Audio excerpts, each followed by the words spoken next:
Go ahead, man. What do we got? What are we starting with? Well, why don't you start off with why'd you bail on comedy? Why'd you bail on stand-up comedy? Well, I would like to say this to stand-up comedy. To the stand-up comedy gods that are there, that are listening, that give one shit about comedy. I didn't give up on you, motherfuckers. You fucking gave up on me. Here's when I knew. First of all, I want to say that there is nothing in the world that I fucking love more than being on a stage in front of a live audience. Nothing. I love it more than anything in the world. It's the greatest feeling you could possibly have. You get to go up there, you get to entertain people, you get immediate feedback. It is the rawest form of entertainment. And I loved it. I knew it's what I wanted to do. I used to listen to, when I was a kid, I had a Steve Martin eight track. Is it 8-track? 8-track was back in that was Steve Martin time. Yeah. Steve Martin. Sure. And I used to sit, my parents bought it for me for Christmas. I asked them for it. My friends were all like, man, you got to listen to this Steve Martin 8-track, man. It's fucking badass. And I told my parents, I was like, please buy me this for Christmas. So they bought me a Steve Martin 8-track, and they bought me the 8-track player. And I used to listen to that shit like over and over again.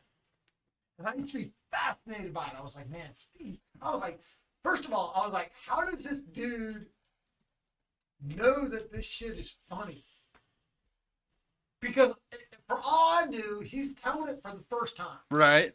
And so I'm like, he's going up in front of a live crowd. These people are going nuts. These people are going berserk on this 8-track. And all my friends, I was in like 6th grade. And all my friends are bringing it to school and playing little excerpts of it at school. And we're all just like, holy fucking shit. And they're telling, and there was like this part where he was like, I don't know, man. It was, he did this song called King Tut. If you ever want to look it up, look it up. It was amazing. Okay. And ever since that moment, I was like, man, that is what I want to do. That is who I want to be. I want to be a stand-up comic. And I pursued it. And the only way to pursue it, if you're ever curious, is to be an open micer. You start out as an open micer. You get open mics. You start to learn. You think, oh, my God. You think when you go up to an open mic, if you go up and crush, that you're about to have this amazing career. That's what you think. You get one laugh. It's game. Sign the contract. Oh my God, I'm about to become Netflix is here. Stand-up Yeah. comic ever. Just don't listen. I'm gonna need you to just not talk to me. I'm too famous. Right. And so then you go back the next week at the open mic and you're nobody. And they're like, who are you? And you're like, oh, I crashed. So anyway, I fought and struggled and worked back in the 90s, 2000s. And I worked really hard. And I had gotten to the point where I was middling on a regular basis around the country.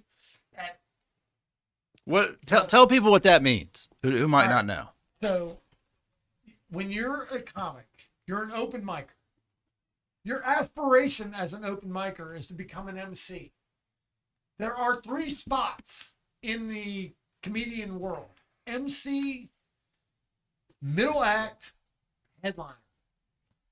And so when you become an MC, you're like, oh my God, I am getting paid. And they're like, you're going to get paid, sort of. Your tab is going to be covered as long as you only drink 2 beers.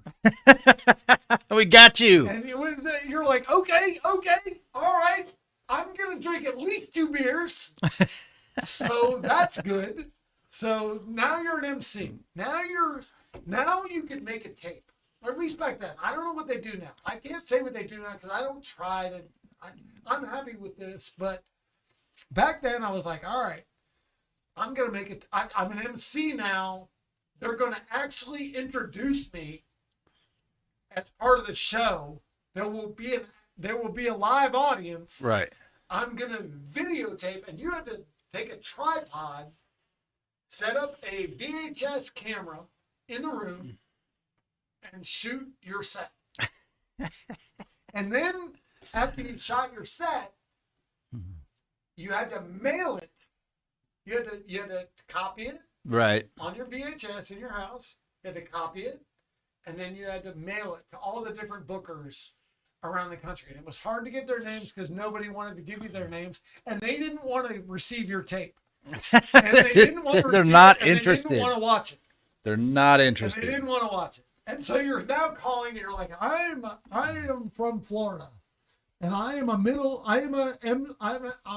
open micer, and I've recently started emceeing, and I'm crushing. And I sent you a tape 3 months ago. Have you watched it? And they're like, no, fuck you. I'm like, all right.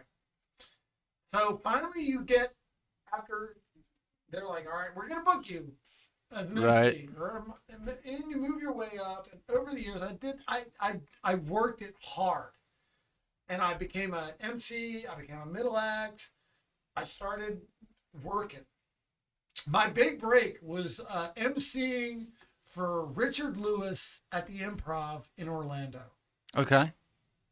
That was my big break. That was I it. MC'd for him. Richard Lewis, I don't know if you know who that is. I don't know Richard Lewis. He was on a sitcom in the 90s. He was gonna look him up. Sort of a big deal. Richard Lewis. He worked on Maybe I recognize the face. Murphy Brown. Okay. Yeah, I'd recognize his face. Yeah. Murphy Brown. Maybe was it? I don't know. I could look it up here. Where he's from? Anyway. Curb Your Enthusiasm. He was on that. Yeah. That was later though. It's That was 2000s. later. Anything But Love. Robin Hood Men in Tights. I mean, he was in a lot of shit. Yeah. He's got a familiar face. Right. No. I know his face for sure. He actually caressed my face when I introduced the dog. He's back here hiding. Come here, you little shit. Oh, You'll be too loud to get out of here. you get booted. You get the light Telling a great story. Yeah. All right. Come on. Yeah. All right. So anyway, I aspired to be a stand-up comic, and I listened. And when you were a stand-up comic back then, you had to listen to the rules that were given to you by the club owner. When you went in and you were booked for a gig, and you were so excited to be booked for something, I would show up like 3 hours before the gig was even supposed to start. And I showed up, and I dressed the way I was supposed to dress. I had my hair the way it was supposed to be. I was ready. I was eager. I wanted to achieve comedy success. I was ready to go. And so I would get booked. I started getting booked. I look at my wife. I was married. My wife was like, "What are you doing?" I'm like, "I am getting booked." And she became my manager. She was like, "All right, I'm gonna manage you." The internet was new. We started using the internet to meet people in the industry, and I started getting booked. But what I realized was that as a comedian, if you were going to become successful, the only way to make money was to sell stuff on the road. And so most comics back then, they sold t-shirts, which, by the way, I would like to take this moment to mention. I have a very handsome t-shirt in front of me with a stick figure with a mullet. I am good at selling t-shirts because I used to sell a shitload of fucking t-shirts. I used to have to stand in front of a large crowd after I told them jokes for half an hour and be like, "By the way, folks, before you bring up the headliner, real quick, I've got a t-shirt. I'll be standing in the back of the room at the end of the night, at the end of the show. I've got a t-shirt. This is my t-shirt. I have no fucking money. I cannot pay my tab.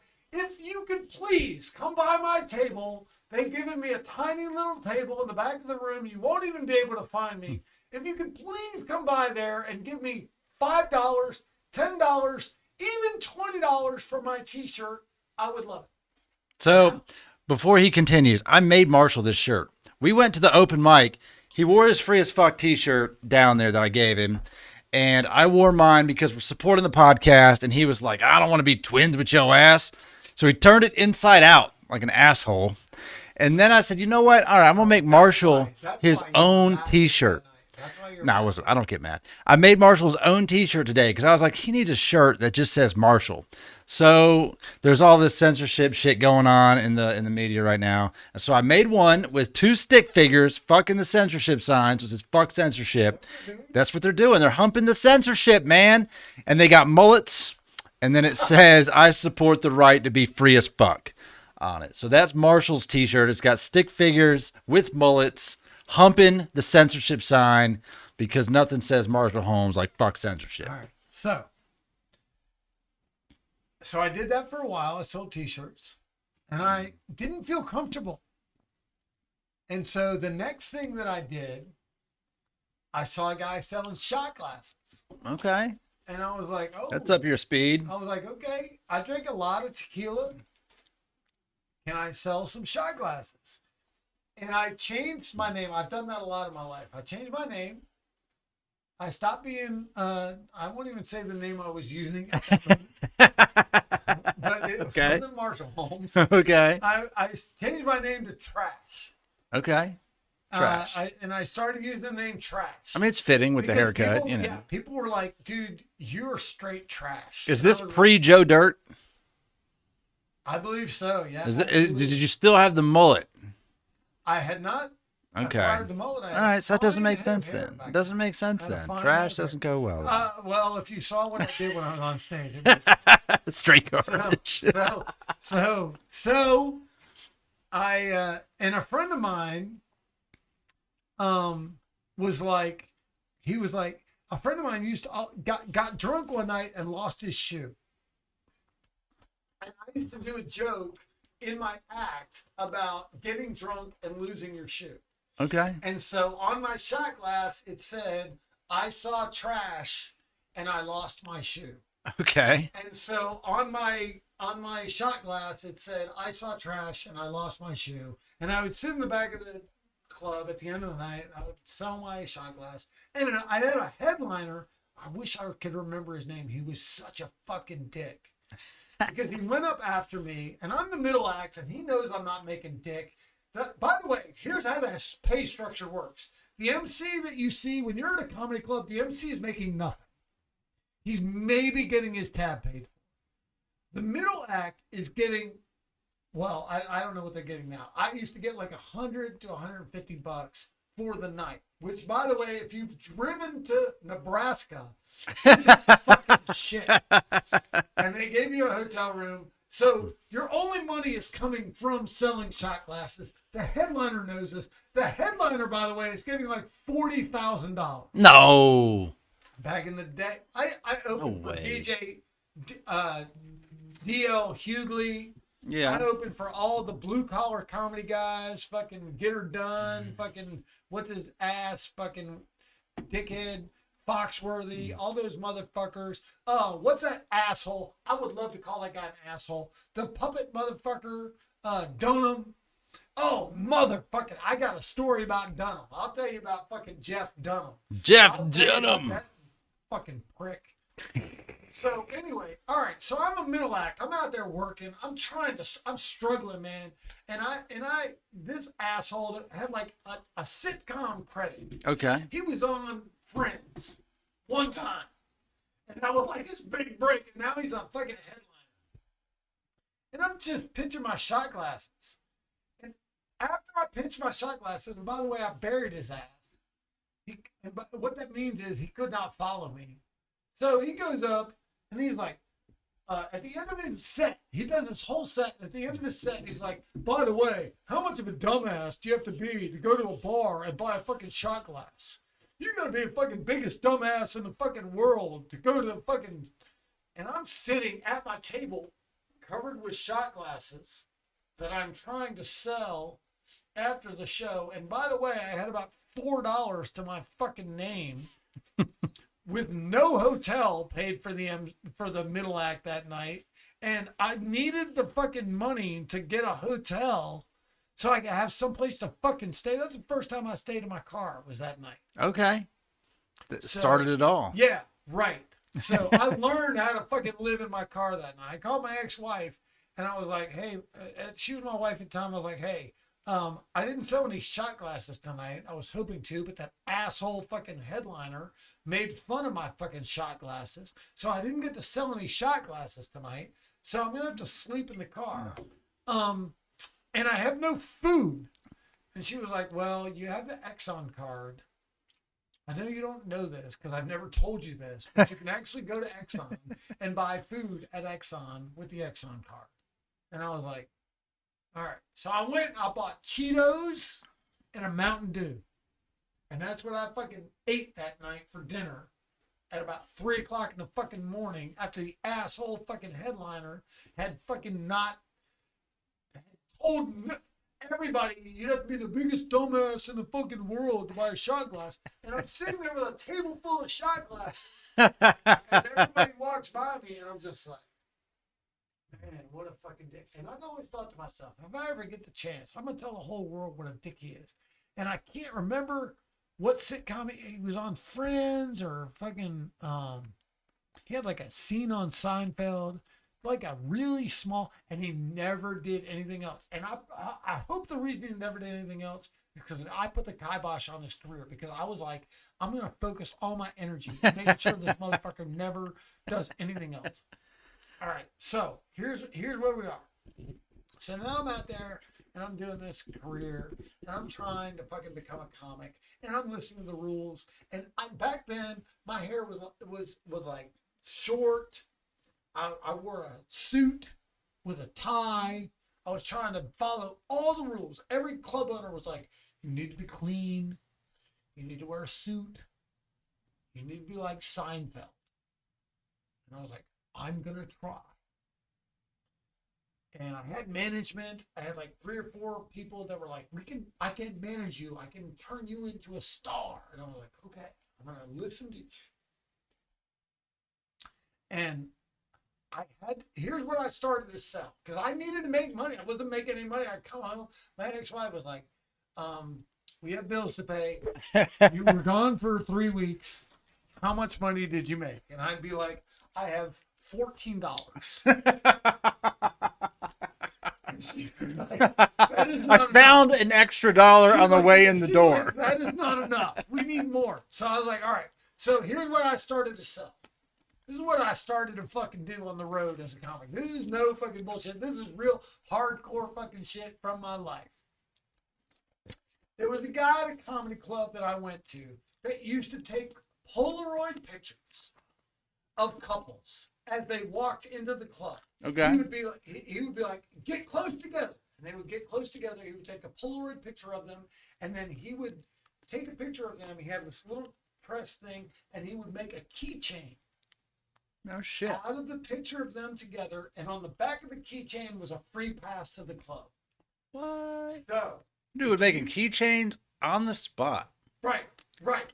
No, well, not on the spot. He would take the picture. The picture had to develop. You didn't even know who he was. He would like walk around. He would walk around while people were being seated at the comedy club. But he worked at the Side Splitters Comedy Club down in Tampa, Florida. Okay. He worked at Side Splitters. And he would walk around the club, and he would take, and that's where I started, in Tampa. I started at Side Splitters Comedy Club. Bobby Jewell was the owner. I knew all the people. I used to meet all the motherfuckers that came in there. One of the guys I remember meeting the most, who's become like a big deal now, he's always on commercials, is Billy Gardell. And let me tell you something. Billy Gardell back then was nothing like Billy Gardell now. Billy Gardell was a long-haired, hippie-ass motherfucker. He used to talk shit on stage. He was cool as fuck. He's still cool as fuck. I ain't knocking him. Right.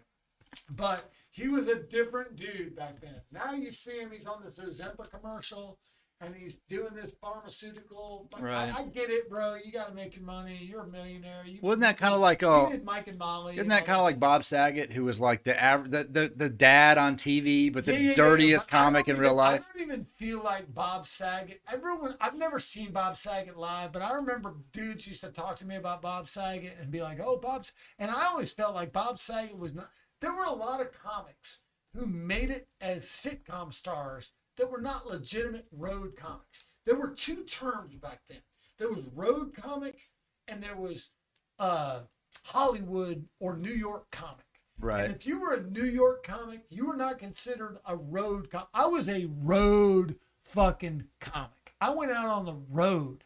I worked for bookers. I wasn't trying to get a sitcom. I was trying to become a headliner.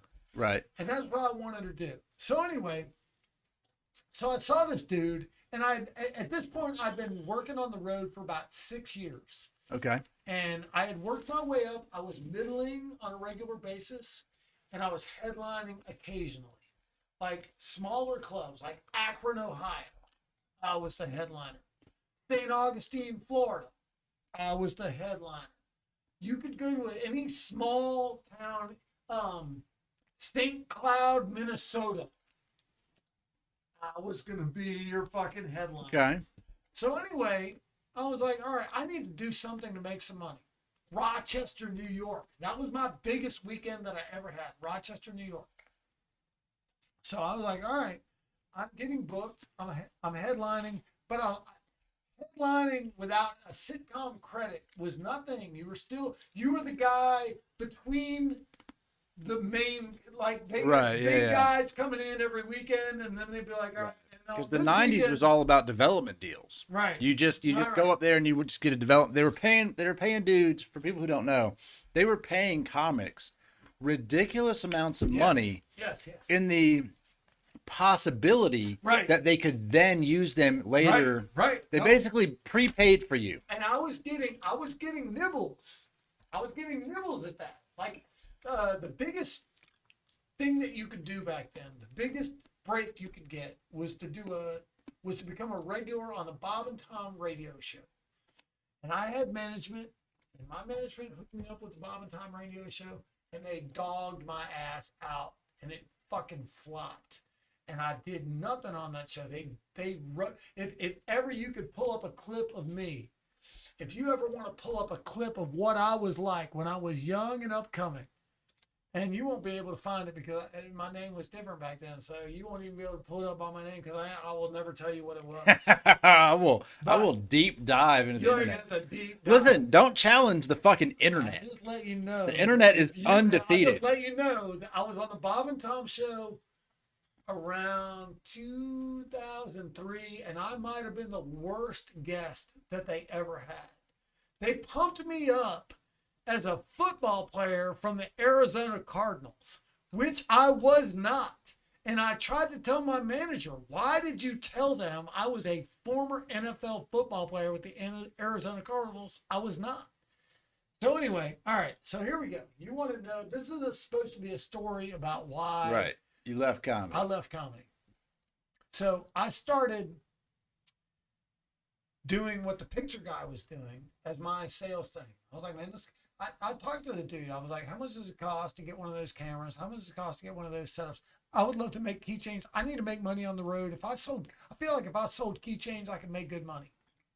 He was like, you could, man. You make great money. And he's like, I've tried to set people up in this business. In the keychain business. In the keychain business. I was like, okay. I was like, all right, I'm in. That's like the most random shit. All right. Keychain. All right, fine, whatever. When you have, crazy. Hey, look, you want to know what? This is what I found out. Fucking chicks love to have a keychain with a picture of them and their boyfriend on the keychain, of them having a special night. And by the way, I would like to say this, that Polaroid camera took the best fucking pictures anybody's ever taken in their life. And these people love it. People use that for their wedding photo. They love that picture so much. So here's what I used to, but this is what I used to have to do as a comic on the road. No bullshit. Okay. I used to have to show up an hour to an hour and a half before the show. Which if you're the headliner, you want to walk in when the show is starting, because you're going to have to watch the MC, you're going to have to watch the feature, you're going to have to sit there all that time, and then you finally get to go. So I used to have to show up before the first person walked in the room. And no one ever knew who I was because I wasn't famous. Right. So I would have my Polaroid camera. The only people who knew who I was were the people that worked at the club. And I asked them specifically, I was like, don't tell people who I am. So they would come in and I'd be like, hey folks, real quick, get together, press your faces together, say hello, let me take a picture. And sometimes people were like, Because back then, that's what they did on cruise ships. That's what they did at amusement parks. That's what they did everywhere you went. There was always somebody trying to take it. And people were like, fuck you, I'm not doing it. But I tried to be really, really nice about it. I'd be like, hey, man, squeeze together real quick. I'm going to take a great picture of you. And I sat there, click, click, click, click, click, taking picture after picture after picture, knowing full well that nobody wanted their picture taken, but I had a great pitch. Okay. So I would take the picture, and I would then after I took all, I would have all the pictures laid out. And I had to carry a table with me and everything. So I'd sit there and I'd click the camera. There was a special tool to click the Polaroid into the size of the key ring. So I would click the Polaroid into the size of the key ring, and I would have to put it in the key ring, and I have to put the key ring, and I would have to put the back of the key ring, and so now it's inside the key ring, and now I have to set it out on my display. I had to do all that with the MC and the feature act were up, and I had it ready by the time I did my set. He's a legit Chinese manufacturing. He's over there. Fucking work. He's working his ass off. And I'm getting all these things laid out. But all right. So now, first of all, I've got the best picture of this couple that they've ever had in their life. And I've had some people tell me to fuck off. All right. And so here was my pitch. First of all, when I walked up on stage, I'd be like, yeah. Y'all motherfuckers had no idea who the fuck I was when y'all walked in this fucking club. Some of y'all told me to fuck off. I'd be like, that's cool. I'd go on, blah, blah, blah. I'd do my set. They'd give me the light at like 10 minutes. They'd be like, you got 10 minutes. Here's the light. You got 10 minutes. I'm like, all right, folks. And by the way, just so that y'all know, when I was a fucking headliner, I crushed the fucking room. I left the room, the room would be like, what? Who the fuck is this guy? This is the funniest fucking guy. So I know what you do now. What kind of material did you do back then? Relationship humor. Okay. It was all relationship. It was all about being married. It was all about, putting together a desk from IKEA. It was all about, It was simple. It was like, hey, you know what it's like being married? I'll tell you what it's like being married. When you're single, you go out and party all night long. When you're married, your friends call you and they're like, dude, let's go out and party all night long. And you're like, dude, it's 9:30 at night. I'm fucking in bed. I've been in bed for 2 hours, bitch. That was my whole... Right, it was the whole thing. And that was pretty popular. But that comedy was in the Seinfeld days, for sure. Right. I used to look like the guy from Will and Grace.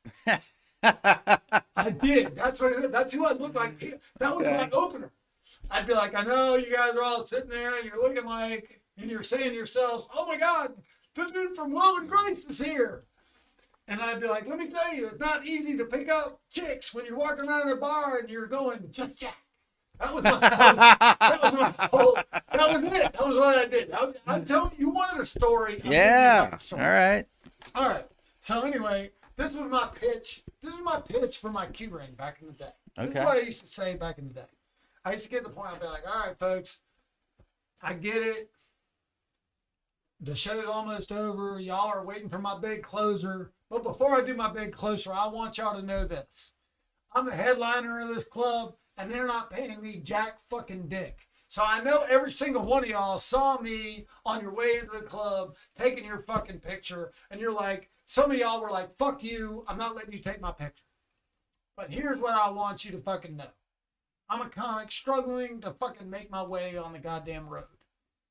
And the reason I take those pictures is I take your picture, I press it out, I put in a little key ring. They're all sitting in the back of the room. There's key rings on a fucking table in the back of the fucking room. Every one of y'all, the best picture you've ever seen of your goddamn fucking life of yourselves. And this is what I would like to say to you ladies. This is what I want to fucking say to you. If your man brought you here tonight, and he fucking said, hey, baby, let's go to the fucking comedy club. I'm going to pay for your drinks. You had some laughs. You bought you a little fucking pizza or whatever the fuck they're serving back there. I want you to fucking know this.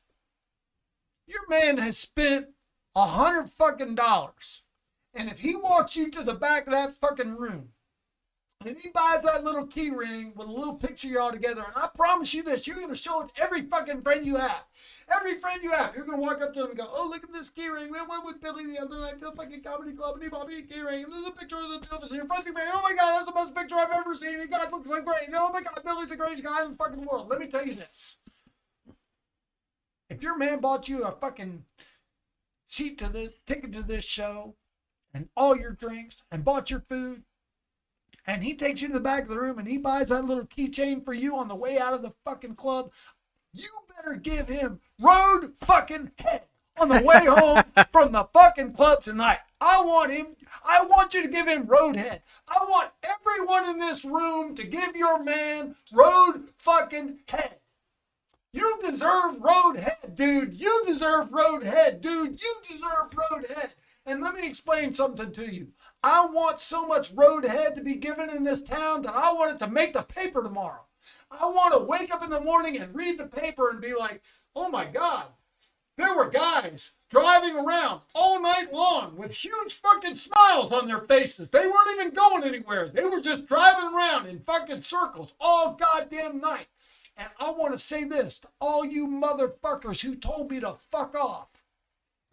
Every single one of you that told me to fuck off, I want you to never get fucking head again in your fucking life. And that was the end of my pitch. That was my damn. pitch. All right. Yeah. Don't fuck with me.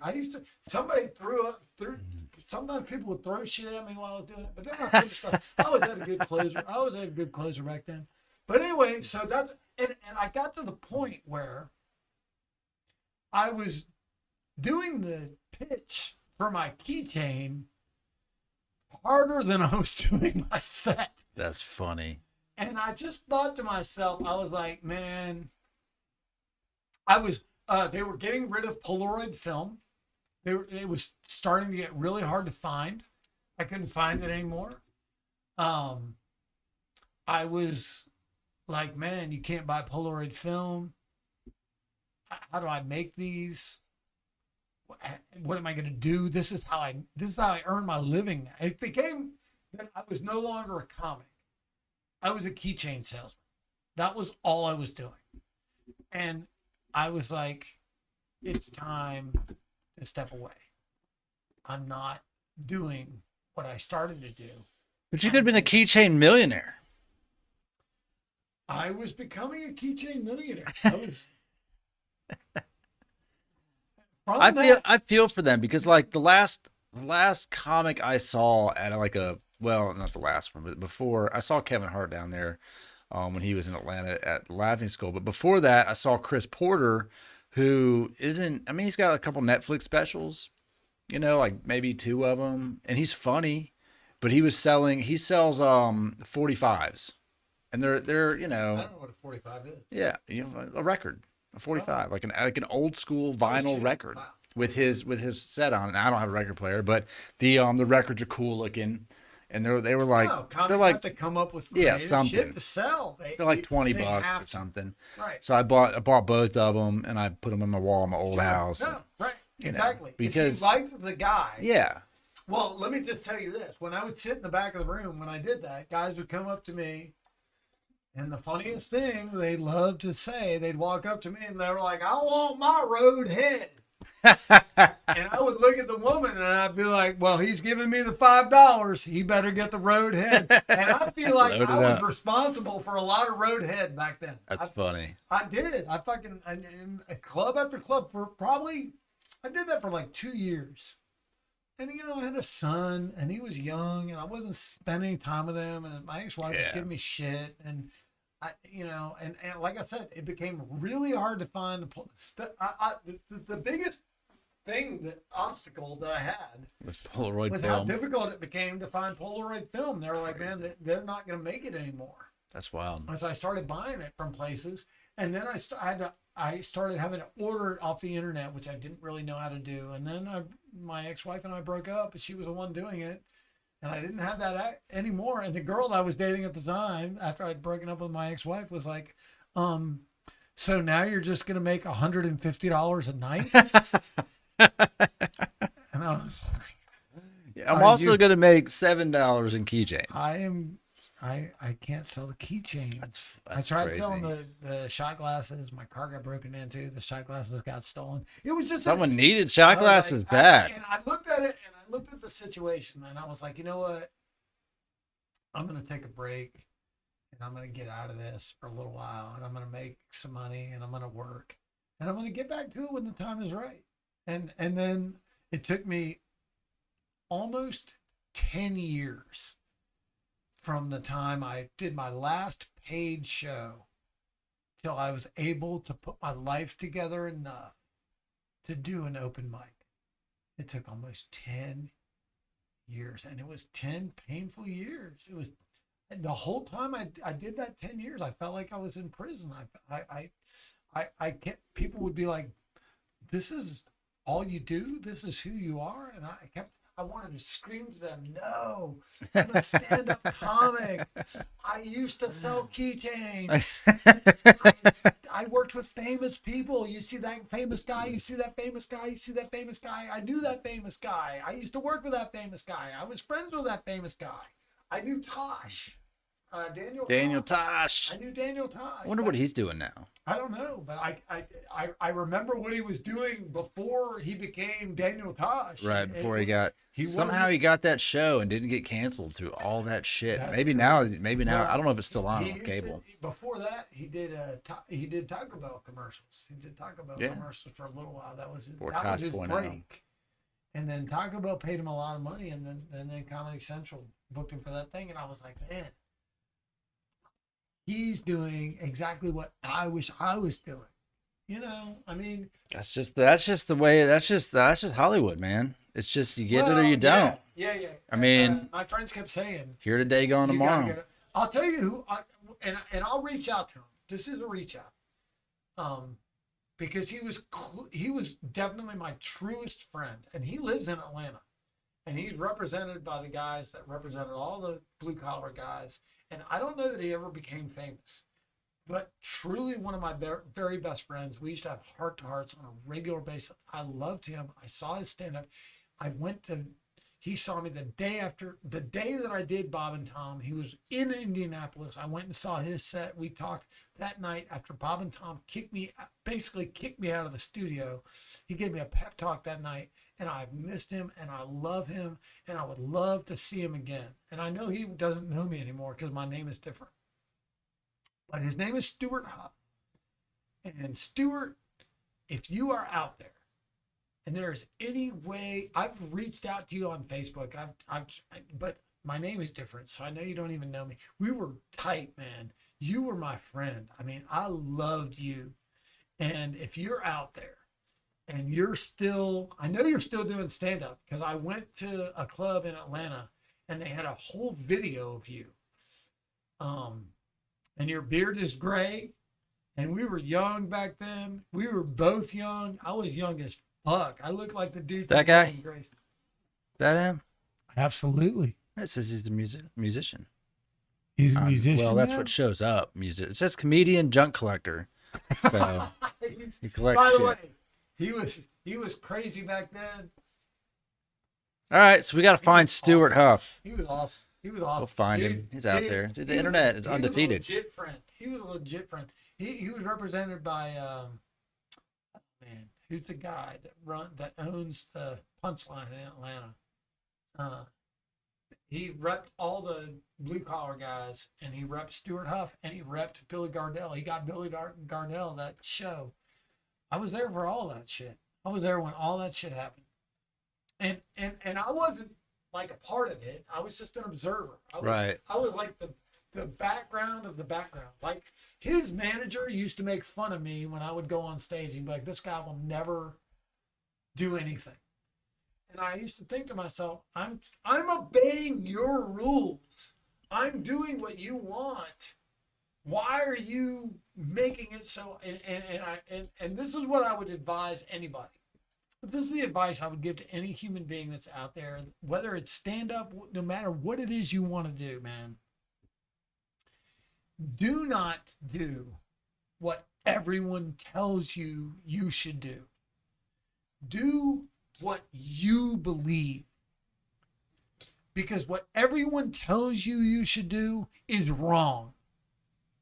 And what you believe in yourself, that is what is, because that's what I'm doing now. I'm at the point in my life, I had to get to the point in my life where I had nothing. And everyone had abandoned me. Following the rules that everyone told me to follow. Working the jobs people told me to work. Wearing the clothes people told me to wear. Having the hairstyle people told me to have. And I listened and I was like, all right, these people know better than me. They know what I should do. And I got to tell you, man, as soon as I finally started to just do what I believed, everything in my life changed. And here I am doing what I love, talking to y'all about my life and getting to share with you these crazy ass experiences that I had. And I'll keep doing it.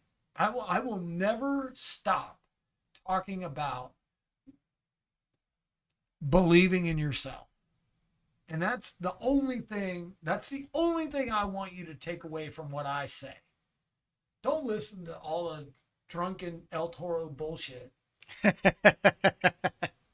Listen to yourself and believe in yourself and whatever you want to do in your life,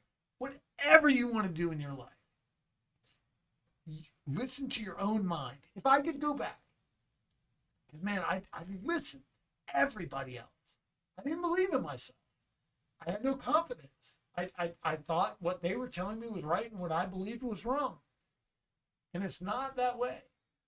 And that's I tell that to my son. My son's 18. I tell him that every day. I'm like, just don't listen to me. Don't listen to your friends. Don't listen to the media. Don't listen to anybody else. Listen to yourselves. Listen to your heart. And believe in yourself.